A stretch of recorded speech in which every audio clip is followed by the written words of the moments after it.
Friends, అక్కడి నాగ చైతన్య, సాయి పల్లవి నటించిన ఇటీవల విడుదలైన చిత్రం తండేలు. ఈ చిత్రం విజయాన్ని చవిచూస్తుంది. నాగ చైతన్యకు మంచి పేరు తెచ్చిపెట్టేలాగా టాక్ వస్తుంది.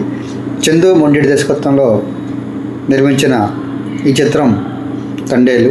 తండేలు అంటే ఇక్కడ సినిమాలో చూపించింది ఏంటంటే, సముద్రంలోకి చేపల వేటకు వెళ్ళే తోటి మత్స్యకారులందరినీ ముందు నడిపించే నాయకుడిగా అక్కడ మనకి తండేలుగా పిలువబడతాడు. కానీ నిజ జీవితంలో తండేలు అంటే చేపల వేటకు వెళ్ళే బోటుకు ఎవరైతే డ్రైవర్గా ఉంటారో వాళ్ళని తండేలుగా పిలుస్తారట.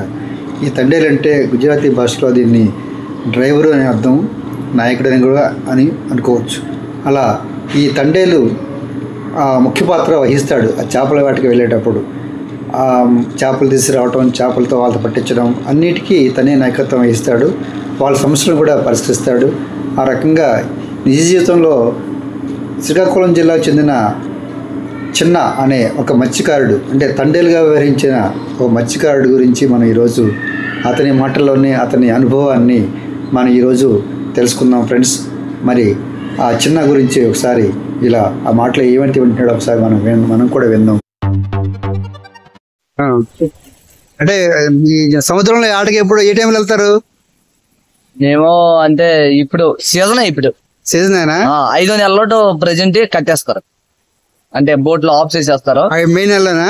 మే నెల నుంచి వెళ్ళవరండి. ప్రభుత్వం ఒప్పుకోదు కదా. ప్రభుత్వం ఒప్పుకోదా? అంటే ఎప్పటి నుంచి ఎప్పుడు దాకా చేపలు పడతారు మీరు సముద్రంలో? దాదాపుగా ఇప్పుడు 5 నెలల 15 అయిపోతే 6 నెలల 10-15 తీసేస్తారు బోట్లు.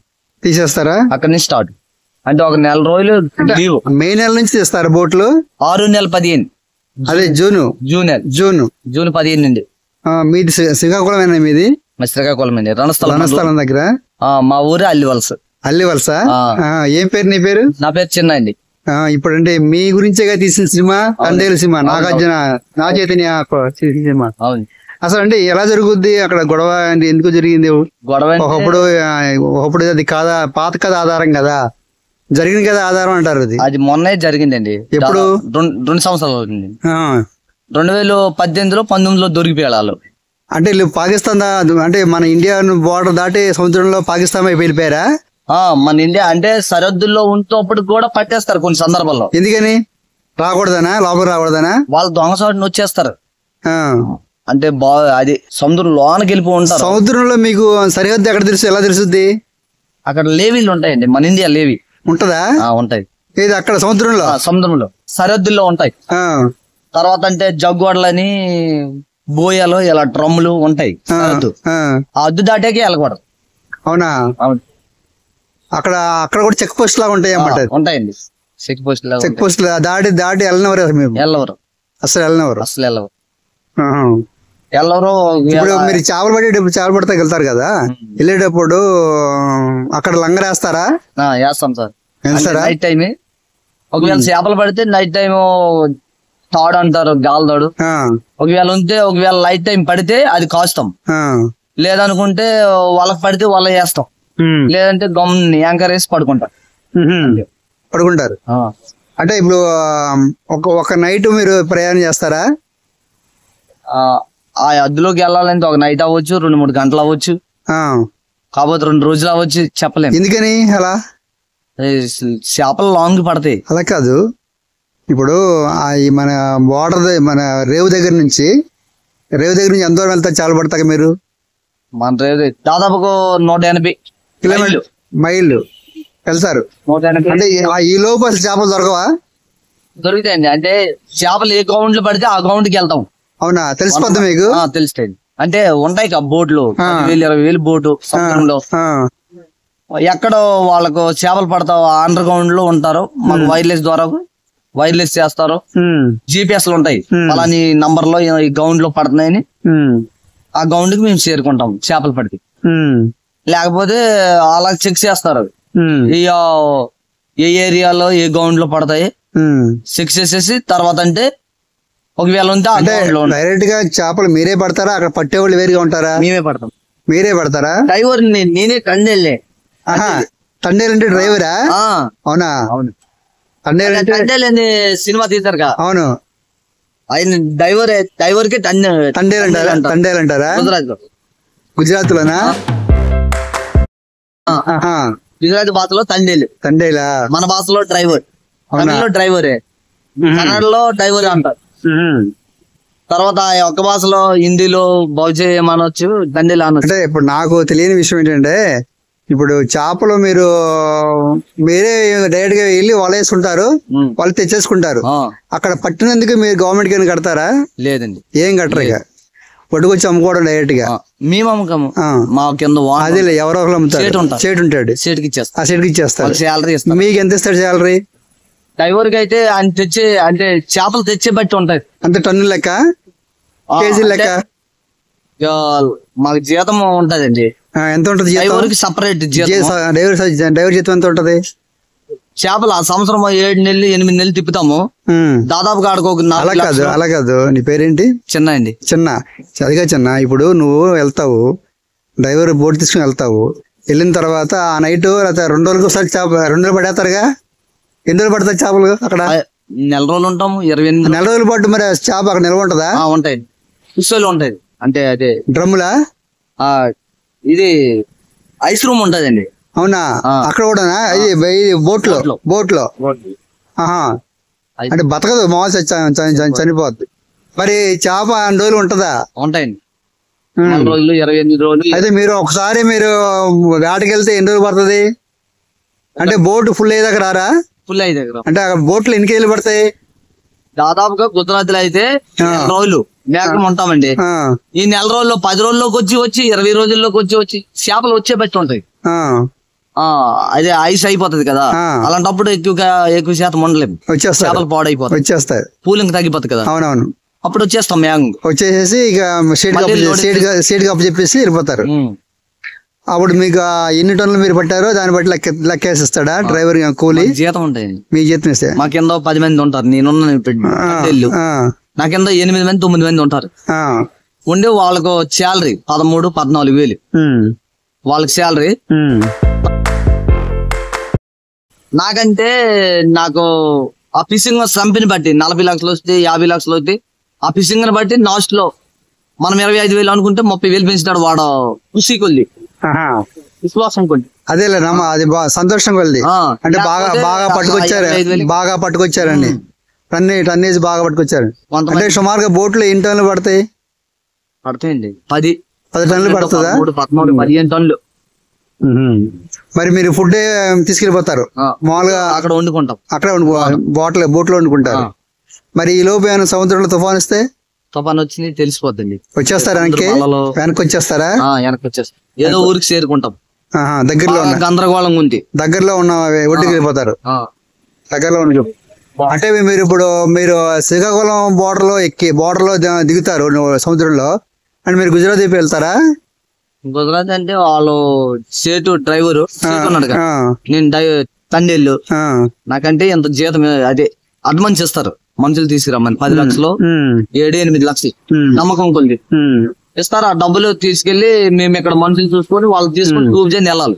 8వ నెల 15, 7వ నెల 15, 7వ నెలలో వెళ్ళిపోతాం. 8 నెలలు అక్కడ ఉంటాం.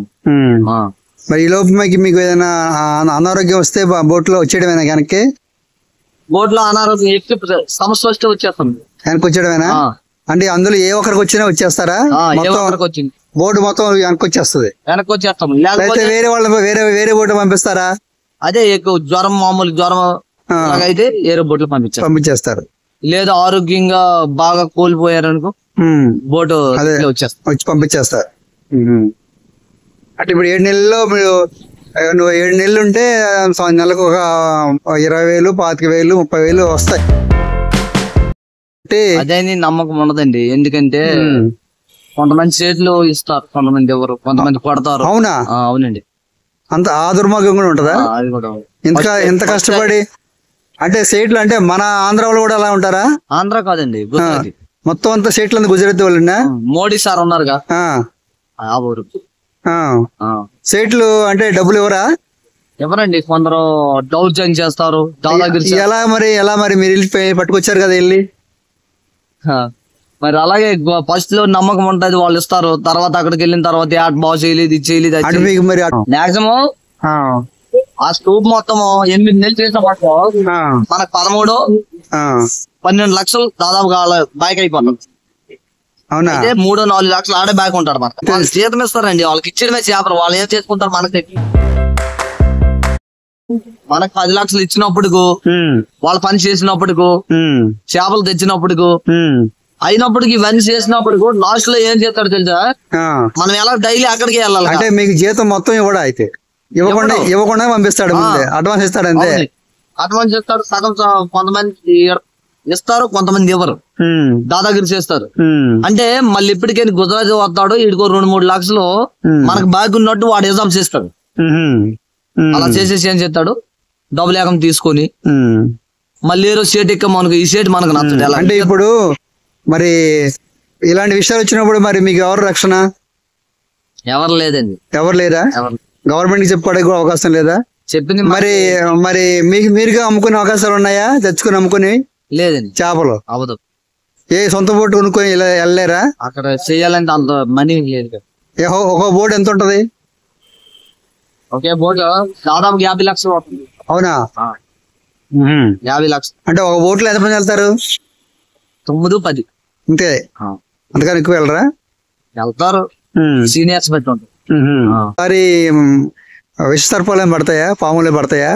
ఉండదు సార్. అసలు సముద్రంలో పాములు ఉండవా? చిన్న ఉంటాయి, ఇసుక సర్పాలు అంటాయి. అవి ఏవి తెలియదు ఇంతవరకు సముద్రంలో. నేను దాదాపుగా నా వయసు 20 సంవత్సరాల కానీ వెళ్తున్నాను సముద్రంలో, అలాంటివి ఏం కనిపించలేదు. అల్లివలస ఎన్ని కుటుంబాలు అంటే ఈ చేపలు పట్టేవాళ్ళు? దాదాపు కుటుంబాలు ఎక్కువ ఉంటాయండి. ఎక్కువే ఉంటాయా? దాదాపు సింపుల్ గా ప్రభుత్వం నుంచి మీకు బోట్ కొనుక్కోమని వల్ల కొనుక్కోమని డబ్బులు ఇవ్వదా? మామూలు చిన్న లావల పడవలు అంటారు, చిన్న అలాంటివి ఉంటాయి అంతే. అది అయితే దూరం వెళ్తే కుదరదు. అవునండి, అదే ఒక రోజుకు వెళ్ళి వచ్చేయాలి అంతే. ఏదో ఒడ్డున కొంచెం దూరంలో 1 కిలోమీటర్ దూరంలో పట్టుకొని ఒక రోజు అండి, ఒక రోజు ఇటు అటు ఒకటి. మరి 2-3 రోజులు అయితే అవుతుంది. 2-3 రోజులు అలా వెళ్ళామనుకో మనుషులు కనిపించకుండా పోతాం. అవునా? ఆల్రెడీ మా ఊరు పక్క ఊరు తుఫాను దొరికిపోయారు, త్వరతోటి ఎక్కడికి వెళ్ళారు. షాక్ చేప వాటిని చంపడానికి వెళ్ళారు. బాగా తుఫాన్ వచ్చింది, పోయారు, ఎడిపోయారు తిరిగి. అన్ని ఆల్మోస్ట్ పడతాయి. తిమింగాల్లో అవి పడవు. మామూలు వాటిని చూసి మనం భయపడాలి తప్ప కానీ అవి పడవు. దాదాపు ఈ ఇల్లు అంత బాగుంటాయి, బడ్డీకి ఇక్కడికి అంత బాగుంటాయి. ఆ వెనకాల మంచి మంచి మత్స్యాలు ఉంటాయి, మనకి తినేసిన మురగాలు కూడా ఉంటాయి. అవునా? అవును, కానీ అవి మనకు తెలియదు. అంటే ఒక్కోసారి మనకి సినిమాలు చూపిస్తారు కదా, పడవ మీదకి ఎగబాకి మనుషుల్ని కొడుతుంది, అది అలాంటి చేపలు దొరుకుతాయి, కనబడతాయా? ఉంటాయి. ఉంటాయా? ఇప్పుడు అంటున్నాం అదే చేస్తాయి. అదే ఆటోమేటిక్ మనుషుల మీద దాడి చేసే అవకాశాలు ఉంటాయి. అవునా? అవునండి. అందుకే అదే మరి చాలా ఘాటుగా ఉంటది. మొన్న కర్ణాటక వెళ్ళి వచ్చాము, 2 నెలలు అయింది. కర్ణాటకలో పర్లేదు, ఎందుకంటే వాటర్ మనకు కాస్త శక్తి కొలిది, ఎంత కష్టపడితే అంత జీతం వస్తాయి. ఇక్కడ అలా జీతాలు ఇస్తారు, వాళ్ళు ఇచ్చే 13,000 మాకు ఎదురు సరిపోదు. పిల్లలని తల్లి అని బాగా. అవును. అంతేగాని మీరు ఇన్ని టన్నులు పట్టరండి, ఈ టన్నుకి ఇంత ఇస్తానని అనే బేరం ఉండదా? ఉండదు, జీతమే. ఓకే, థ్యాంక్ యూ తమ్ముడు, మంచి విషయాలు చెప్పావు. నీ పేరు ఒకసారి? నా పేరు చెన్నై. సరే.